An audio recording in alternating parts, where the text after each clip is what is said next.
It's 5:27 on a 5 o'clock start.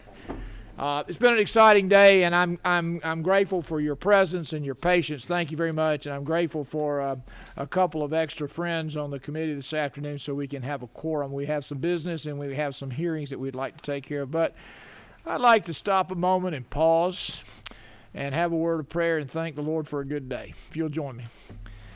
You know, Father, we're grateful. We're grateful for challenges. We're grateful for opportunities. We're grateful for friends. We're grateful for adversaries. And we acknowledge sometimes that we don't always agree. But, Lord, I want you to know we agree on one thing. We agree on the state of Georgia and the country that we live in. And our goal and our objective, no matter what our perspective, is to make our place better for future generations. So give us your wisdom, give us your guidance, give us your patience, and may we have a productive afternoon. In Christ's name, amen. Amen. Okay, well, we're glad to be here, and we're delighted to have an opportunity to consider House Bill 572. So if Representative Reeves will come forward, this is the one area of action item that I'd like for us to consider this afternoon. And after that, we got some hearing opportunities, and we'll consider that, but we will certainly allow Representative Reeves to take care of challenges that he enjoys outside of this particular committee. So, Representative, please present your bill. Chairman Burns, members of the Senate Ethics Committee, I'm honored to appear here today presenting House Bill 572.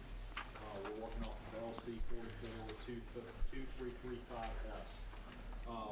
Someone quoted President Teddy Roosevelt on some legislation. Just one second. Let's make sure we've got the right LC. 472. Let's make sure. Thank you.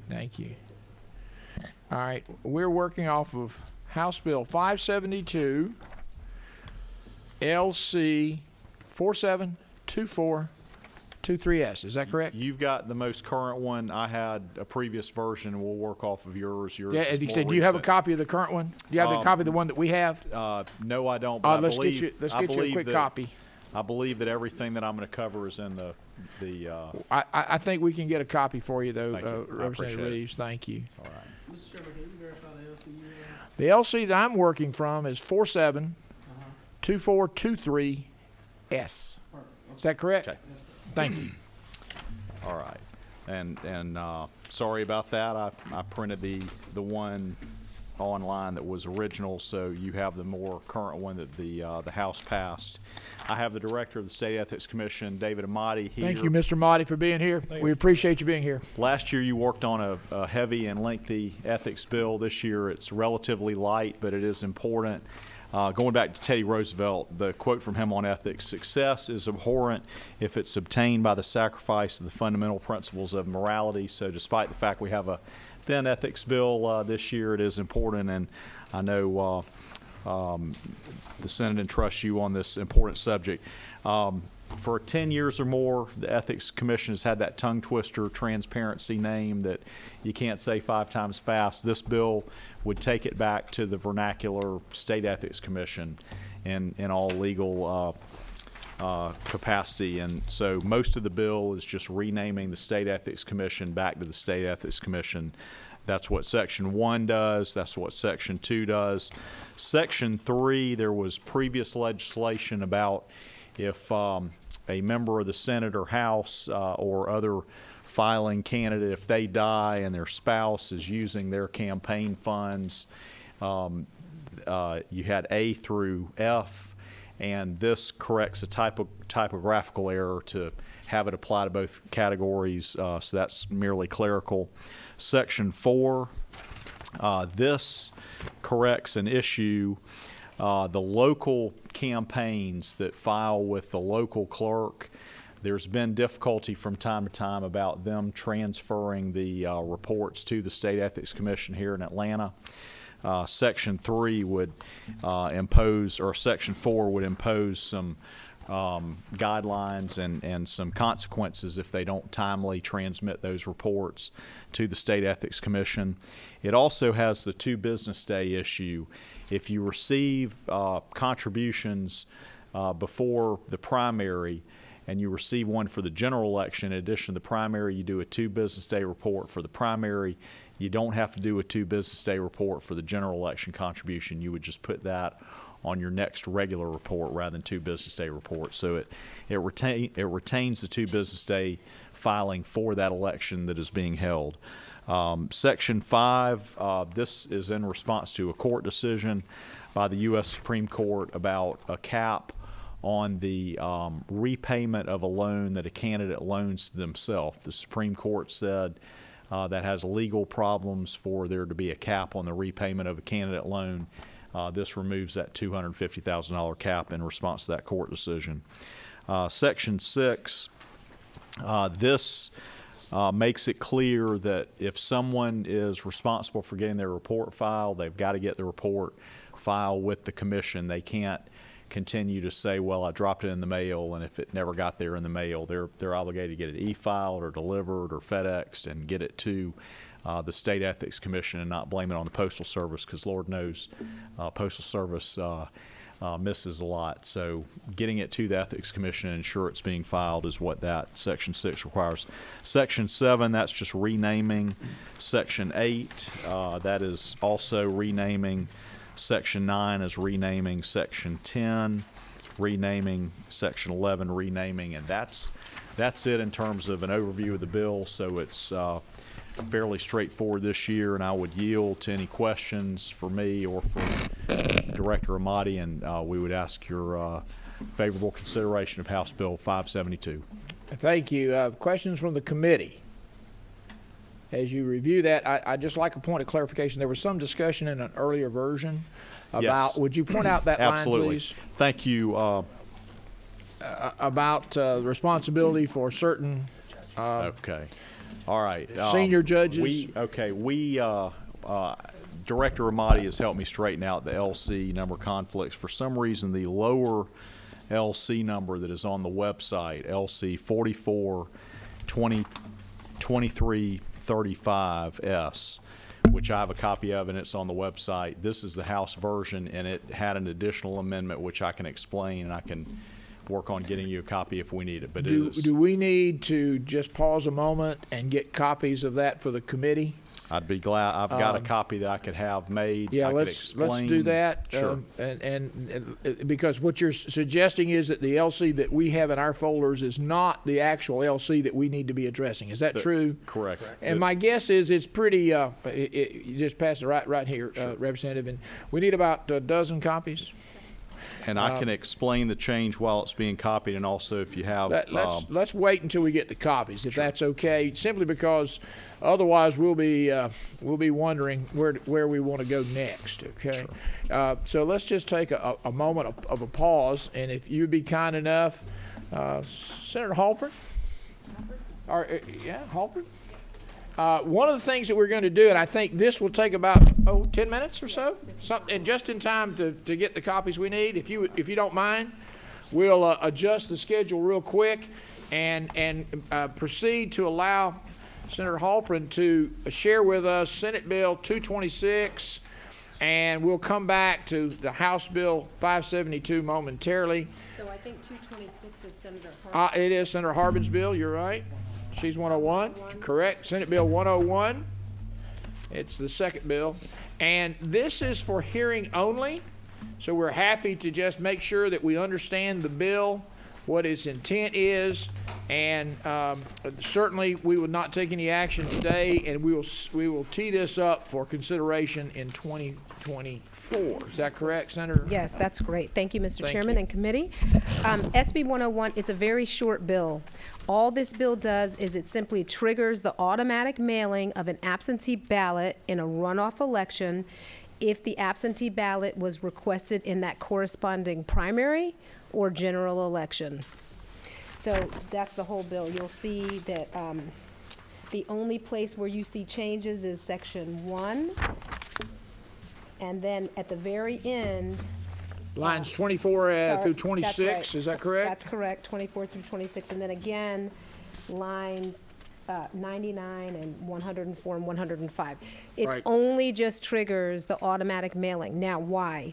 Currently, because of the requirements of SB 202, the only voters right now who will get, who are able to apply for a ballot once and then receive one continuously, they must only fall into a few categories. They must be either over 65, have a disability, be in the military, or be living abroad.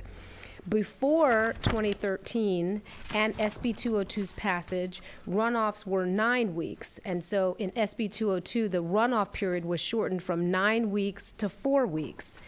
And that because that window's been dramatically reduced for voters to request the ballot for a runoff, the county to process that request, and the person to return the completed ballot, every single step in that process has potential for delays. And we are seeing that there are thousands of ballots that are not being received on time because of that shortened window. And this is a bill that seeks to address some of that problem. I mean, ultimately, what we're trying to do is make it easier for both the voter and also for election administrators to be able to deal with runoff elections, because we do still, as a state, have those. Cobb County, you know, the burden, it's really about the burden on election administrators and the voters. And this bill seeks to just streamline that process and requires fewer touch points. Right now, you've got to have a copy of ID, multiple forms of ID to go with your application. Then you get the application. You've got copies that have to go back when you submit your ballot. Then if there's a runoff, you got to go through that process again. And so it reduces the number of touch points, so that's better for voters and, of course, for our election supervisors as well. It just reduces some of the extra work they have to do. Now, I will say that because this is a hearing, and if we want to make this bill better, what I would recommend us to consider is actually two things. One would be to allow voters to opt out. So it may be that I know that I have a surgery coming up and I'm definitely going to miss this primary election day and the early voting period. But I should be fine by the time we get to a runoff, and I might not need that piece of paper. So we could include an opt-out. But ultimately, what we're really struggling with here is that condensed runoff period. And so even if we were to consider expanding that from 4 weeks to 5 weeks or 6 weeks, I think it would help people be able to get back in their ballots, have them received timely. It acknowledges some of the delays that we're seeing in the mail itself, mail delivery in the U.S. Postal Service, which we just heard about in the prior bill. And also, again, because you've got holidays that can pop up and other things where the mail isn't coming, it just helps our election administrators all in. But that's the whole bill. Fine. Questions from the committee for Senator Halpern? For clarification, if I were to request an absentee ballot for a primary, if there were a runoff to the primary, I would automatically receive an absentee ballot. Is that correct? Correct. But if I requested a ballot for the primary, an absentee ballot for the primary, I wouldn't necessarily automatically receive an absentee ballot for the general. Is that correct? Correct. Thank you. That is correct. So this allows, as you point out, allows that compressed runoff period to be able to more effectively handle the absentee ballot process. Is that correct? That is absolutely correct. But it doesn't assume that that particular voter needs it for that full cycle. Correct. Right. Correct. Any questions from the committee? Again, it's a hearing, and we appreciate the opportunity to hear this. Vice Chairman Williams? Thank you. I was just going to comment on that absentee ballot application. You've got check mark boxes that you can request it for the primary and any additional elections in that election cycle. Used to be that way. Somebody's shaking their head no. Yeah, right. But it used to be that way. You can Yes. request it for that whole election cycle. Yes, you could. You Yeah. cannot any longer. At this point, you cannot. You Is that- cannot. Is that correct? All right. That's Thank you. correct. Thank you. Yeah. Very good. Thank you, Senator. Is Thank there, do we have public comment on this bill? If we could, let's take public comment on this bill for the record, and if we could, for the sake of time and the sake of our guests on the House bill, if we could limit comment to about 2 minutes each. Is that okay? Is that all right? Ms. Battles? Cindy Battles?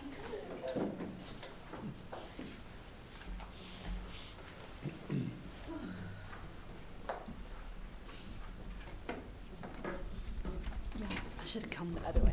Everybody hear me okay? Absolutely. Wonderful. My name is Cindy Battles, and I am the Policy and Engagement Director for the Georgia Coalition for the People's Agenda. First of all, I want to thank Senator Halpern for meeting with us multiple times, speaking to election supervisors to get feedback and all of the work that she has put into this bill. Right now, we're a little neutral on it. We do appreciate the idea of an opt-out. I actually like your idea better. If we could go back to an absentee ballot form where if I was asking for one for the general and could go ahead and just mark that I also need one for the runoff, that would be great. What my concerns right now are with an automatic opt-in is you're going to have folks who don't need that additional absentee ballot, and it's going to be additional work and additional cost for the election supervisors. And I certainly cannot come up here and beat the drum about infrastructure and all of that good stuff and then say, oh, but in this instance, it's fine. However, when we were trying to work on language for an opt-out, we did realize that there were several problems with getting that done, what it looks like. There's already an opt-out where a voter takes their absentee ballot to the polling location and says, I've decided to vote in person. It's just complicated, and I think Senator Halpern is trying to solve a problem that has been caused by SB 202, and if we could go back to what election supervisors asked us when SB 202 was being drafted and have 5 weeks instead of 4 weeks, ultimately they would have the time that they needed to process those absentee ballot requests. I'm not even asking for 6 or 8 weeks. I'm asking for the 5 weeks that they ask for. I would ask that you address Senator Halpern's bill. I am, because she is trying to solve, this is the problem that she's trying to solve. We've had thousands of people not get their absentee ballot on time because of the shortened time frame. So she's trying to make it an automatic process. Right. It's a voter-friendly bill. It just, if I broke my toe and broke my leg and we only fixed my broken toe and didn't address my broken leg, I'm still limping. Gotcha. Thank you. Have a good day. Thank you for your input.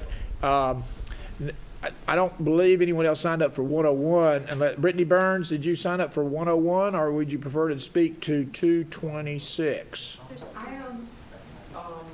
put my name for 226. All right, thank you. We do have one other person for For 101, Yeah, are you signed up? I am. All right, but I don't. It's Anne Gray Herring. I'm actually on it for 101 and 226. I wrote it on the same line, so it might have. Yeah, okay, I got you. Thank you very much. Ms. Herring, you're welcome to come up and share your input. I see now. Thank you. Yeah, sorry, I think I wrote it in there kind You of did. small. I understand. And I will be very brief because most of what I would say, Senator Halpern and Ms. Battles already kind of addressed. But, I agree that I really appreciate the intent of this legislation and trying to solve a problem for voters. And our concern is just how that would practically affect election workers if it is automatic this way, in that instance where a voter really only wanted to vote absentee for the regular election, and then by the runoff want to vote in person, then you run into elections workers who are sending an absentee ballot application to somebody or an absentee ballot itself to someone who might not actually need it, or that problem of, they want to vote in person and then you have to cancel the absentee ballot. So I do think something like that, the opt-in provision to check a box would alleviate some of that, and appreciate the addressing of the core of the problem, which is that short runoff period, and seeing what we can do to address that. And appreciate this, setting the groundwork to have time to work on this for next time. Thank you. Thank you very much, Ms. Burns. I think I can remember that name. I appreciate, and Senator Halpern, we appreciate the bill. We appreciate your willingness to share your insights with us. If you'll stay with us as an ex-officio member of the committee until we can deal with 572, and then I understand. So let's move back to House Bill 572. We now are working from the from the correct LC. Everyone should have a copy of that. Is that correct? LC 442335S. Is that correct? Yes, Chairman All right. Burns. And as you pointed out, I believe, Representative Reeves, there's not much difference between the one that you've already gone through. I Is there believe just one the thing? only change is on page 6, lines 135 and 136. This was added in the House Judiciary Committee, and it was passed by the House. This is a provision. This is not regarding campaign contribution disclosure reports. This is about an affidavit that you've taken no action over the past year that affected your personal financial interest. So if a retired or senior judge has campaign contributions, they still have to file the reports. However, this relieves them of the obligation to file affidavits for the previous year, and Director Ramadi, I think, can explain better the mechanics of what the need is for that. And by the way, he did discuss that with some people who had questioned that since it passed the House, and Right. This version is the one that is acceptable from what we've heard from the people who questioned it. For clarification, we want to make sure that language is acceptable to legal counsel in the Senate. Is that correct? And Mr. Motti, I believe you've had some discussions with legal counsel in the Senate. Is that right? We have, and I think Brad Vaughn in the LG's office raised that issue. That's correct. And his concern initially was that this impacted financial disclosure reports, and it does not. Does not. This is a completely unique type of affidavit that frankly I don't think any of y'all deal with. This is an affidavit that non-elected officials, but officials who are placed on boards, commissions, authorities, councils have to file. And last year, the legislature passed a bill that said if you're already filing a financial disclosure report, there's no need to also file that public officer affidavit because you'd have to disclose any dealings with the state anyways.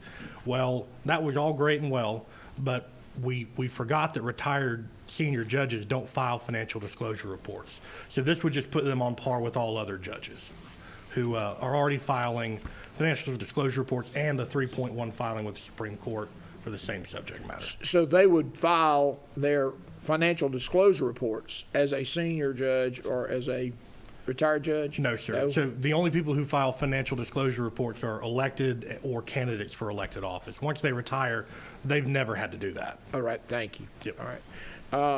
And again, the discussions between attorneys and this language you feel is consistent and agreeable, is that correct? Yes, sir. Thank you very much. Questions for the author or Mr. Motti? I might have to ask. Yes, sir. There you go. Thank you. Senator Harper. Yes, sir. Thank you. Thank you for bringing this. On lines 65, 66, 67 is that there are penalties. It says, as I read, the commission is authorized to impose civil penalties pursuant to paragraph. My question is, whose money does the election superintendent pay the fine to? Is that out of his pocket or out of somebody else's pocket or by the commission's office? Where does that money come from? It comes from the county or city election superintendent's office, goes to the commission, and like all monies, fines, fees, whatever we collect, it goes back to the General Assembly's to the Treasury. Okay, so the person that made the mistakes, if it's a person, and it has to be some elected superintendent, the money does not come personally from him, but it comes from that which he represents or works for, correct? Correct. Okay. And my second question is, how much? Where are those fees set, and is that set in that code that's referenced in 21.5-6? It's set in 2156, so it just references back to those fees. And those fees are escalating based on the number of violations. So I believe currently under law, the first violation is up to $1,000, but could be anything under $1,000, and often, very rarely is that maximum threshold. And then for subsequent violations, that moves up consistent with the other fines that 2156 lays out. And the last part would be enforcement. Who determines that there has been a violation? Is that the election board? It would be the Campaign Finance Commission board. So Okay. evidence would be presented that there was a willful, basically refusal to turn over Okay. disclosure reports they have to, and the board would vote. Gotcha. Okay, very good. Thank you. Any other questions? What's the will of the committee? Do pass. I have a motion do pass from Senator Williams, a second from Senator Harbin. Any further discussion? All those in favor of House Bill 572 do pass indicate with the uplifted hand. And just to confirm, four, it would be six. LC 442335S. Correct. LC 442335S. Thank you very much. The vote's unanimous. Congratulations. Thank you, Mr. Chairman. Representative. Thank you, Mr. Motti. Thank you, Thank you, Mr. Rep- Marty. You do a great job. We appreciate you. And I want you to know, you don't have to change your website. I can find Ethics Commission. Okay. There we go. There you go. Y'all have a good one. Thank you. All right. I think, I recognize that some of our ex officios may have other opportunities or challenges, but we would like to take this time to allow Senator Harbin to present his bill, and so that we can begin the discussion process associated with Senate Bill 226. Senator Harbin, if you would share with us this legislation and its intent. Thank you, Mr. Chairman. I appreciate it in committee as far as going through the bill, if you'll look at it. I look at this, and we've had a lot of election is in the news and the things that are done, and talked about serialization as part of what I see. We have it in our Braves football tickets, our Georgia football tickets. Everything is serialized, so there's some accountability for what's going on. But also, the other part is that we want to keep privacy, that's a piece of the puzzle that needs to be there. But probably as much of that, we need to keep trust, and that is trust in the voters, that they trust what they've done. I want to give you kind of just a little example of what I'm proposing in the bill. As much as this is a ballot, and this is an official ballot, would be marked as an official ballot. This is a hypothetical barcode that would be on here, an alphanumeric code, so that when you get it, you have a ballot that you would receive, that you would mark your ballot, and it would be marked. You do not put your name or address or any identifying on that particular one. The second, if you look at this, there's a mailing envelope, and it has also a matching barcode that would go to the ballot, so that we have accountability. If you look at a double accounting system, you have cash, you have where that cash goes, so there's an accountability for what goes on. So that would go basically in that envelope. There's an official ballot envelope, I marked as number 2. It goes in there, so that it is there. And then that envelope would go in your oath, and where you sign off on whoever you're voting for yourself, or whoever you're carrying it for, and that would go into that envelope. That would be received by the elections, are handed in. It would help you either way if you're dropping it into a drop box, or even if you were mailing it. Once it comes out at the polling place, this is separated. This has no identification on it, because your identification is through this envelope. This would go to the box. It's got to be for counting, and when it comes out, you would have this. You would be able to have envelopes and ballots, so that no ballots can be added into the ballots, because they are uniquely coded, if you will. That would give you a ballot and an envelope for each person, but without identity being identifiable in any way from that standpoint. I think it helps us, if we're going to continue with drop boxes, it helps voter confidence more than anything else that I see. And how do we do that as we're talking this through? So I appreciate your opportunity just to kind of discuss that, and we walk through it. But there are other states that use serialization and the tracking, but we want to do this. We want to preserve the privacy of the person, but yet also make sure that there's no adding or subtracting of the ballots that are in place. And that's really how the bill will read through it as a functional part, and walk through that.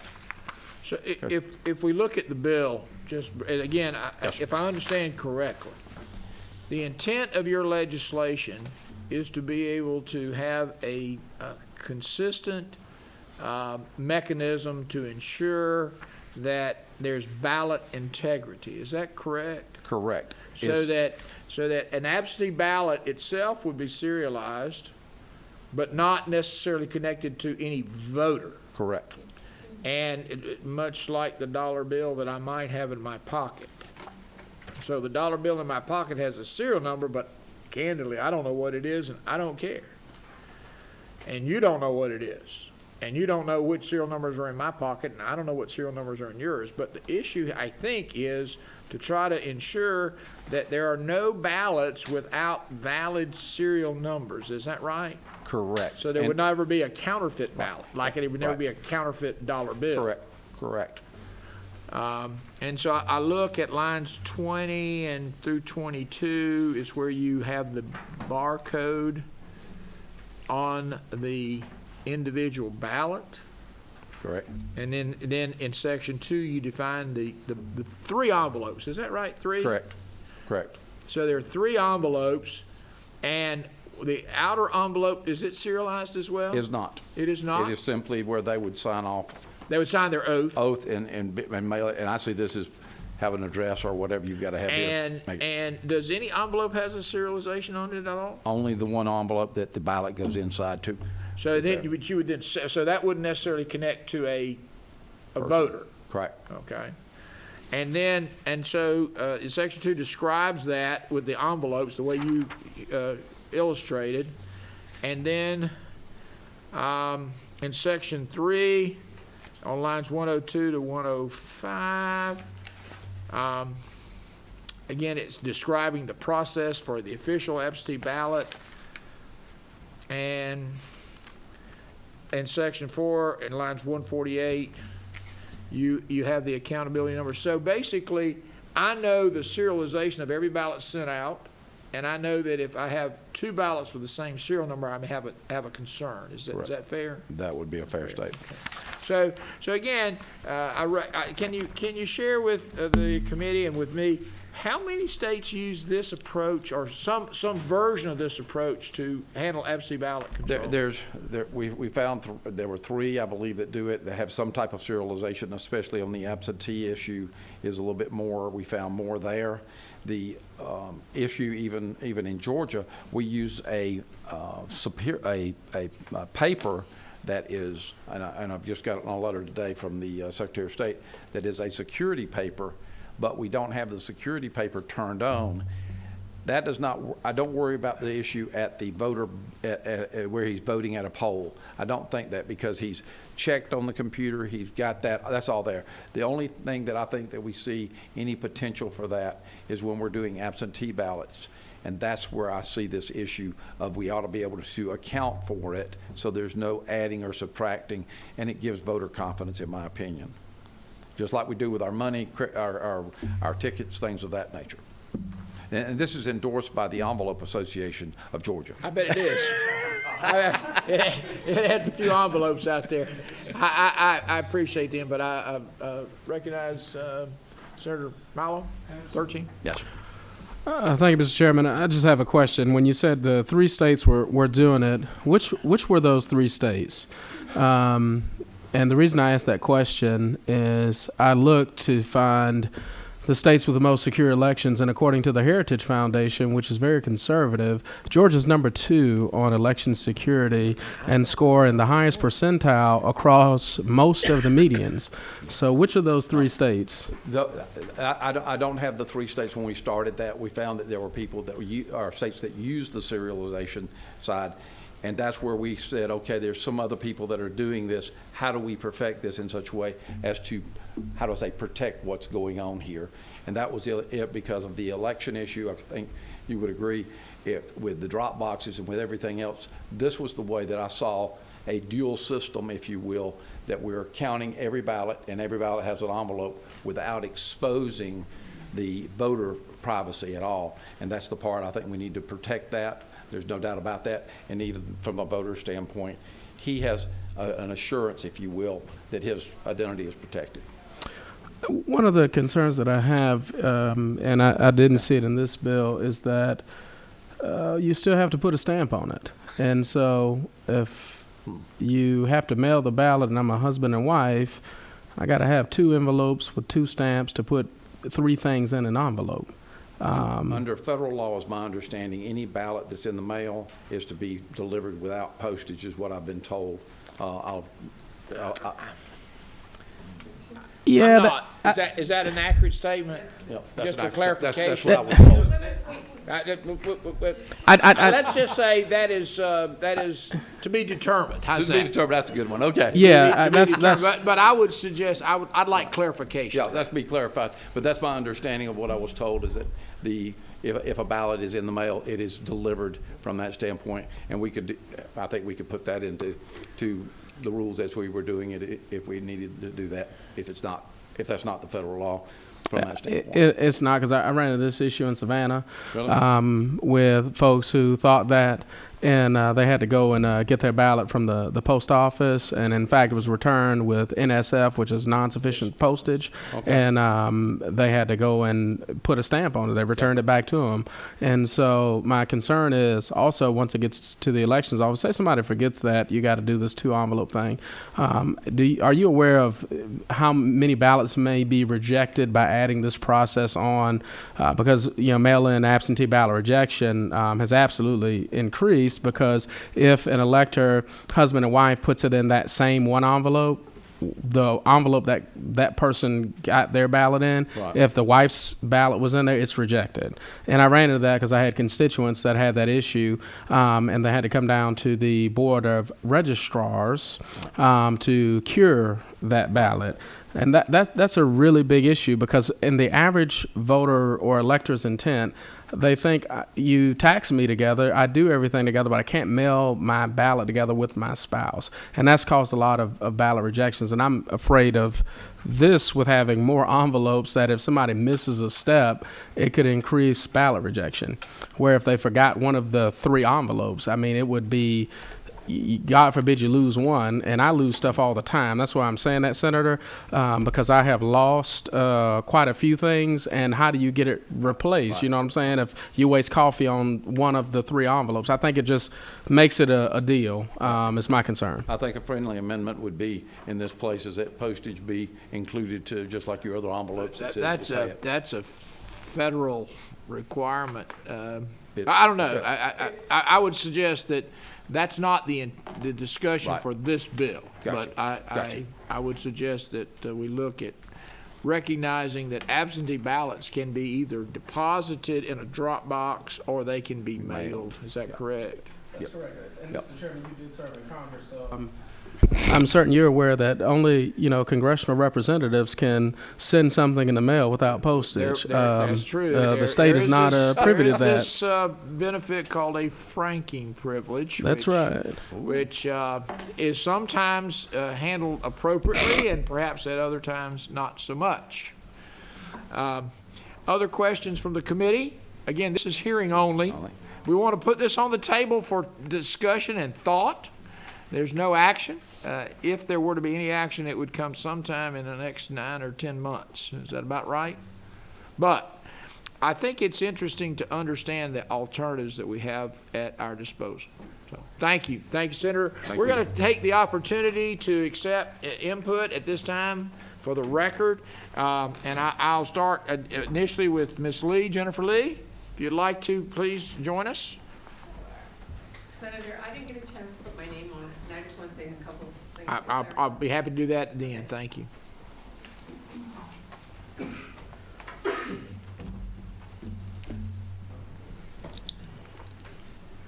If you could limit your comments to about 2 minutes, please, Ms. Lee. Sure. Thank you, Chairman and members of the committee. My name is Jennifer Lee, and I'm the Policy Director at Asian Americans Advancing Justice Atlanta. We're a nonprofit legal advocacy organization dedicated to protecting the civil rights of Asian Americans in Georgia. And part of what we do is run a nonpartisan voter information program to answer questions about voting in elections in 8 different languages, as well as running a voter hotline and resources and videos on things like how to vote by mail. Asian American voters are actually more likely to vote by mail than other racial ethnic groups in Georgia. In the most recent November elections, more than 9% of Asian American voters in Georgia voted by mail. Asian American voters also have the highest absentee ballot rejection rates in the state of Georgia. And my concern with SB 226 is that it just creates yet another complication. The request, application, and voting process is already somewhat confusing for many voters. I believe adding the third ballot just complicates the process without a clear benefit or a clear benefit. And the absentee ballot instructions, the applications, and the ballots are also provided only in English, except in Gwinnett County, which is federally required to also provide some of that information in Spanish, which is why our organization does some of the work that we do. And in recent years, we just have experienced a lot of change in our elections processes, and it doesn't seem to me that there is really a clear reason to complicate it further unless there is a very clear problem that we are fixing. And this bill to me just sort of seems like a solution that's in search of a problem at this point. So we ask you to just sort of consider these things as you're considering this type of legislation. Thank you. Thank you, Ms. Lee. We appreciate your input. Ms. Herring? Ann Gray Herring? Ms. Herring?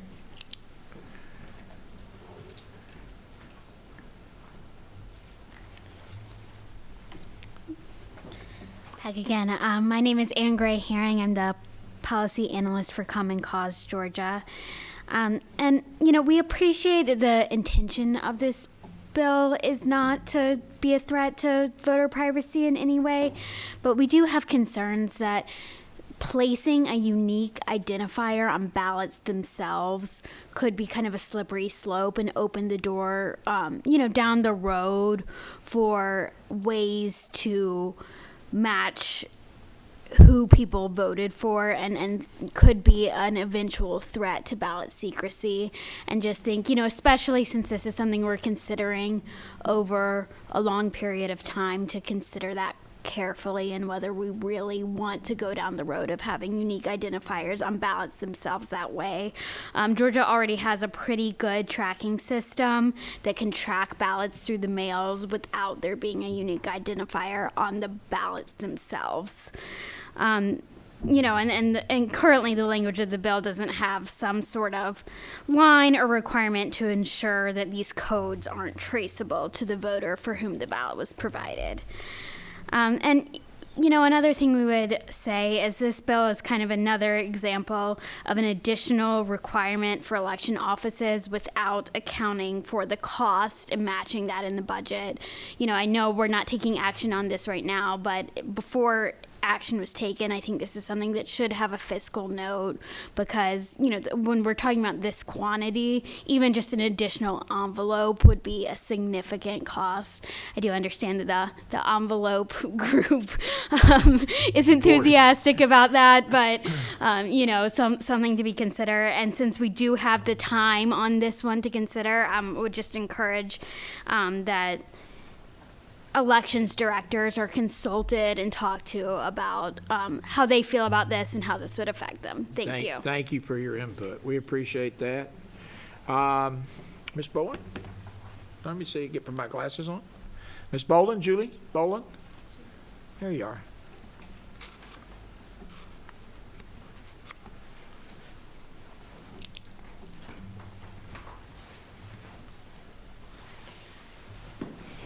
Thank you for staying late.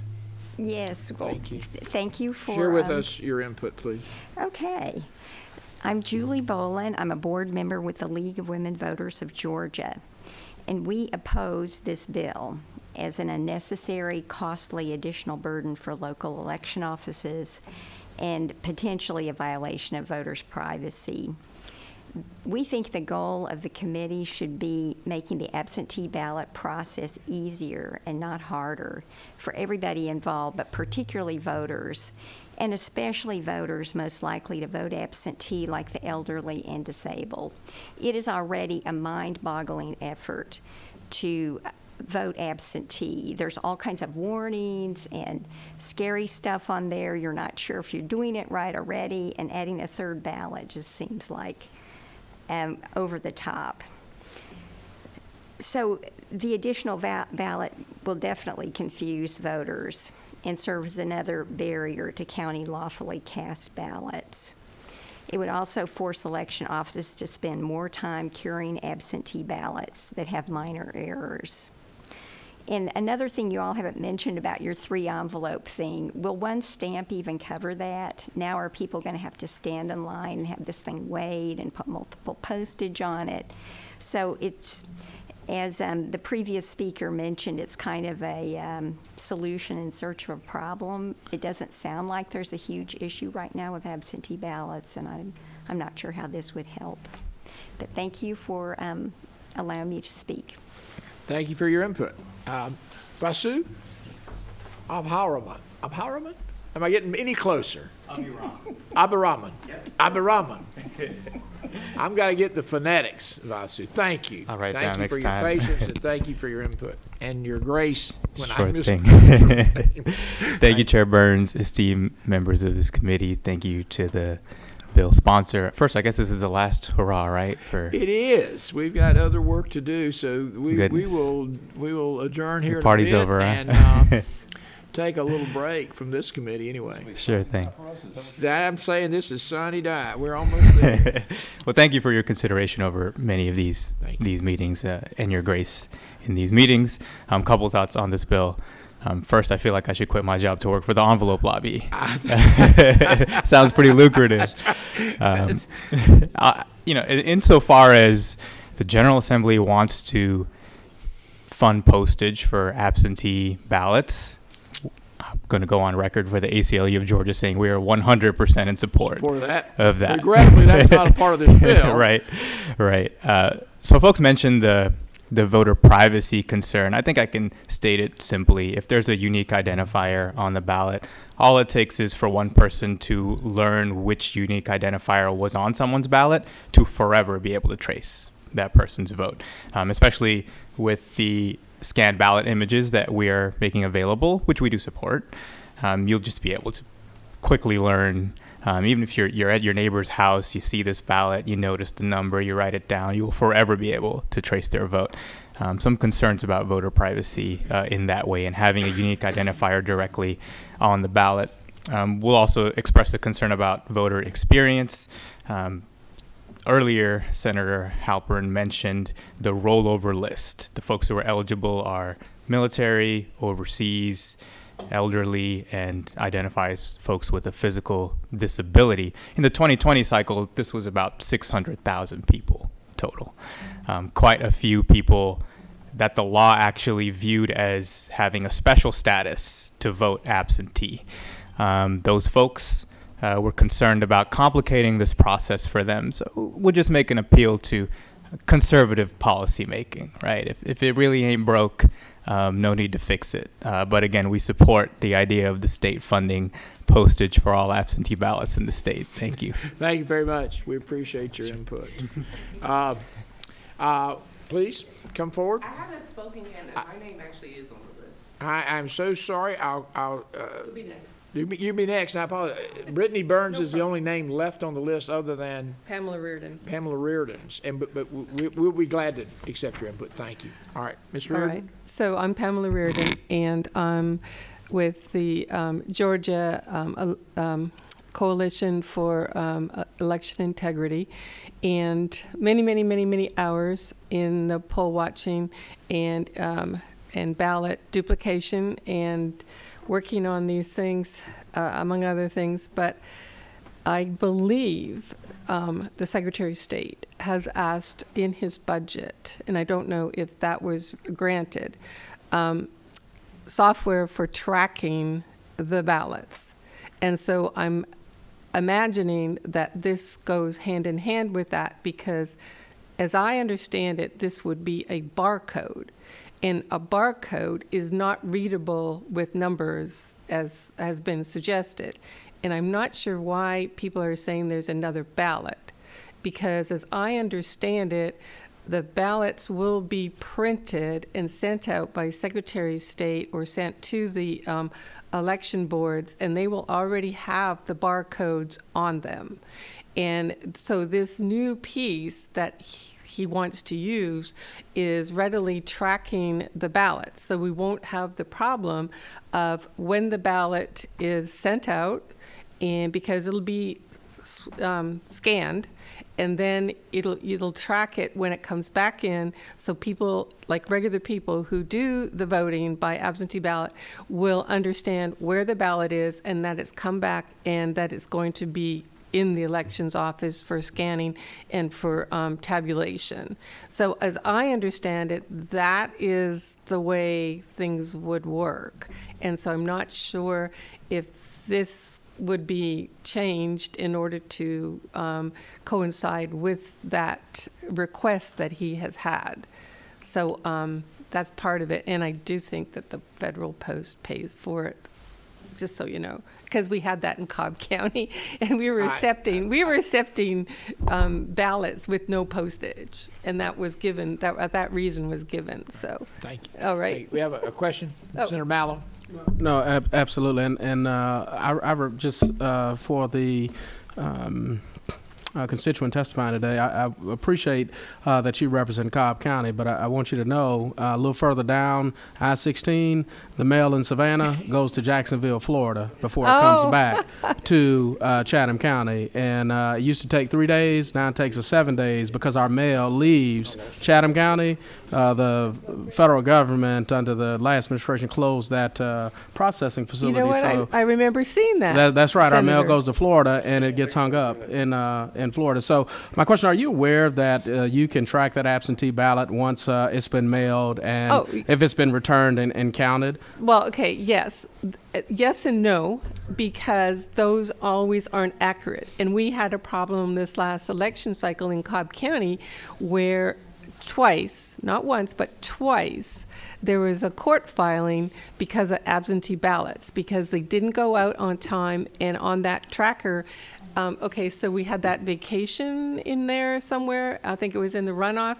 So the ladies in the office had put down that those ballots were going out that day, but then they actually didn't go out because we had Thanksgiving and then after that, so that would remedy that problem because the tracking system didn't work in that case. So it does and it doesn't. Right. So my question would be, with the barcode, how would that have changed anything? Well, because you still have the same issue because you're relying on humans. The post office, I think, is the responsible. Well, I'm probably maybe they're not the good responsible person, but they would be the responsible entity to track those. And so I don't know how it's going to work. I don't know how totally the software works, but that was the explanation given to me. You scan it. You scan it when you send it out in the elections office, right? So that code goes into the system, and then it goes to the post office, and when it comes back, it's scanned again. I don't know. I don't know I'm not post office to track that, Chairman. Right. I'm not sure that's we have something called dual sovereignty. Yeah, we need to investigate those that a bit. things have to be. I'm just bringing up those points so that it can be looked at, and also it's a barcode. It's not a numbered code. Yeah, I agree. And Senator Senator Harvin's intent, I think, was to be able to do ballot control. Yes, and it reconciles and audits a lot better and easier. Yes. Those are the two main points. Thank you. Yes. Thank you. Thank you, Ms. Reardon. Please join us. And I apologize, I don't have a name on the list, but you're more than welcome to share your input.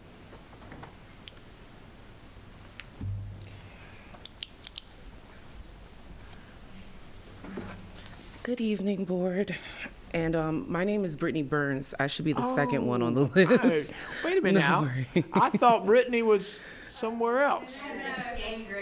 Oh, well, Brittany. And I just got connected. married, actually, so that's why my name just changed from Jones Chukura in the past, where you guys would see it, to Burns. So Thank that's you why. so much, Brittany. I had listed you as already having spoken because I mismarked it. Please share. Okay. So hello, my name is Brittany Burns, and I am here on behalf of Protect the Vote GA. We are asking that you simply say no to SB 226, and even though it's not, of course, it's just being heard right now, and there's no action being done. This is just for future and on the record. So we have been tracking the complications of SB 202 with voters since its passage in 2021. And since then, we have seen burdens placed on voters by mail, which led to many of them facing new and confusing hurdles and even losing their ability to vote. We have also seen burdens put on our election staff assisting voters on election day, and SB 226 will cause more of this in the coming elections. The legislator needs to focus on fully funding our elections and ensuring election offices all across our state have the resources and tools they need to effectively and efficiently run elections. New barcodes on envelopes and ballots will exacerbate the current need for funding in counties, consequently overburdening local election officials and ultimately challenging the legitimacy and integrity of our voting system here in Georgia. We simply cannot afford that risk. As SB 202 has banned private grant funding for election offices, the state and already suffering counties will have to cover the additional costs for this due to it passing, if it does, in the future. Sorry. As I have been in attendance to the state election board meetings as well as multiple county election board meetings all across the state, literally, I've seen a constant issue with lack of funding, which has impacted polling locations, election workers being underpaid or understaffed, and etc. Funding issues have existed for a while, which I'm sure you all know that, so I'm wondering why even adding something new like envelopes and things like that, which will cost more money, is even in this bill. We need to do better, and we have been trying to do better, but we need to also see better from our legislators when it comes to creating bills such as this due to theories of the big lie. We saw that elections has always had integrity in Georgia, and we have seen that there was no issues in 2021 and 2020, so we don't see why there keeps being petty bills like this being brought up.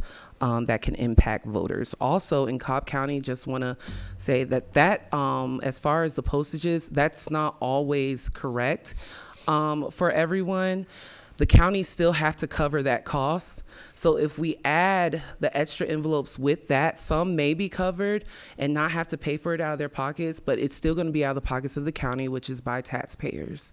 So I just ask that you guys consider that when this is brought up in the future. Thank you. Fine. Thank you, Senator Williams. I have a question. Yes. Who do you represent? Like as far as the organization? Who do you work for? Oh, Do you Protect work- the Vote GA. I'm one of the co-founders and director of operations. Have you ever worked in elections? As far as a polling worker, In elections, polling or anything? no, I personally Okay. have not. But I always advocate for election workers. I listen to them. I attend state election board meetings as well as local county election board meetings from, Lincoln County and Spalding County and Fulton County. And so I've just seen this pattern when it comes to funding issues having a huge impact on the election process. So I don't see why adding another envelope, which will cause more funding, where's that money going to come from, and how is that going to continue to impact us? Have attending any of these meetings, have you heard them discuss finances and money? Absolutely. Which county has discussed that? I don't want to say in general all of them. However, one example that I'll bring up is Spalding County specifically. I was in attendance to one of their meetings last year where they were trying to consolidate polling locations, and they were saying there was a funding issue. How are we going to find the funding to open up more locations? This is why we're trying to consolidate it. And we don't have enough to staff people, but that also means that we can't have these other locations. So with all of that confusion around the funding, I'm just thinking adding another envelope to the process, it's just going to exacerbate the whole thing. I'm not trying to be rude or anything. Please don't take that. I was chief registrar for 16 years in Baldwin County. In the 16 years, never once did we talk about financing and affording elections in any of our board meetings. And we met twice a month. It came down to myself and my chief deputy registrar met with the county commissioners and submitted our budgets every year. And so we knew what it cost for postage, and we knew about the confirmation notices and mailing out those type things. But it wasn't up to our board to worry about funding. It was up to our board to carry out the laws of the state of Georgia and do the election as the laws require. And the county commissioners, it's their task to balance the county budget and to appropriate the appropriate funds for that election. Pardon me, Mr. Chairman, for bearing with me. Thank you. But I just wanted to clarify that. So don't fall in that slippery slope of those election officials worrying about the money. They just follow the laws that we do, and it's just like the sheriff and other constitutional officers, they have to come up with the money. I do want to put it on record, though, and I hear what you're saying. And thank you for your service in Baldwin County. I know that that's a lot to do. But I do want to say it actually has been brought up. If you want, you can look it up on Google. But also, when it comes to a lot of the board meetings, they have a lot of archives of videos. I don't want to say, and I know that you're busy, I don't want to say, hey, watch all of these county meetings, right. but I do want to say consider it because as a local of Georgia and as an advocate for voter rights, I have been in attendance to these meetings and funding is brought up. It's a huge issue with the elections. And even though, yes, you're right, commissioners do handle that, at the same time, it's still addressed in the Board of Elections meetings because the lack of funding impacts polling locations, the lack of funding impacts understaffing, and the lack of funding can even impact something as small as signs. We've seen that where a board has said, well, we didn't have enough funding for the signs, and by the time we got the funding, it was only 2 days left. So I just want that to be considered by the board. Right, thank you. Thanks, Senator Mallett. You know, I'm a little further down the street, as I always say. And have you ever attended, because we have a separate Board of Elections and Board of Registrars in Chatham County, you ever attended one of our meetings? I have actually, one of the meetings, it was last year. We're a growing county in Chatham County with a growing population, but also we also have a county commission that our Board of Elections has to go to and ask for the money and justify why they're having to expend it, call the county manager. We talked about expanding our voting locations in Chatham County, and I talked about it with our county commission chairman, and he's a member of the same party as me, and he said, who's going to pay for that? And I said, man, what a fiscal conservative Democrat here on the election. So would you agree that maybe the state should look at appropriating funds from the Georgia General Assembly for elections to administer them so they're fair and secure? 100%. I 100% agree. And it's not just because of me seeing that same issue, but also because as we've seen across these boards, when it comes to the money, the commissioners will put it back on the board will put it back on the commissioners. And like you said, you'll hear that question of who's going to pay for this? How are we going to cover this? And then us locals and constituents of you guys are listening to it like, we know we're the ones that are going to have to pay for this through our taxes and stuff. So I 100% agree. Thank you. Absolutely. Thank you, Senator Mallett. Senator Jones, you have a comment? Yes. One comment, Ms. Chair, and that was like, basically, I wish I had that in Augusta, because in Augusta, they're constantly saying that we can't open up polling places. Yep. We can't do early voting on certain days. We actually had to call a press conference to basically put pressure on them to up our early voting days, and all of it was due to cost. So I certainly would love to have that. If somebody says cost is not a factor, we're going to just make sure people vote. That's great. That's a good thing. To that, Senator Jones, I would say I absolutely agree with you.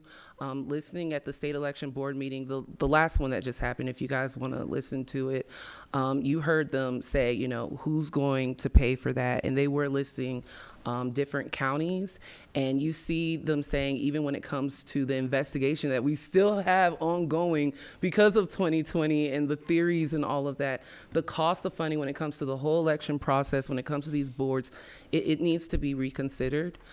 They do need more funding, and I do believe that them having more funding would actually help. You know that it's a problem if the state election board is actually calling on the Carter Center, which is a nonprofit organization, to help them out to figure out how we can do certain things like handling the funding, like implementing, opening up polling locations, and if there is any actual election issues regarding election integrity. I know I'm a little long-winded. It's okay.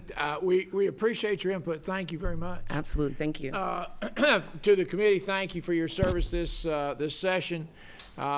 we've had some robust discussions. We've had some challenging bills. We've had some opportunities to explore what we might consider in the next session. I also want to thank those of you who are with us at this hour on a Wednesday evening. Is it Wednesday?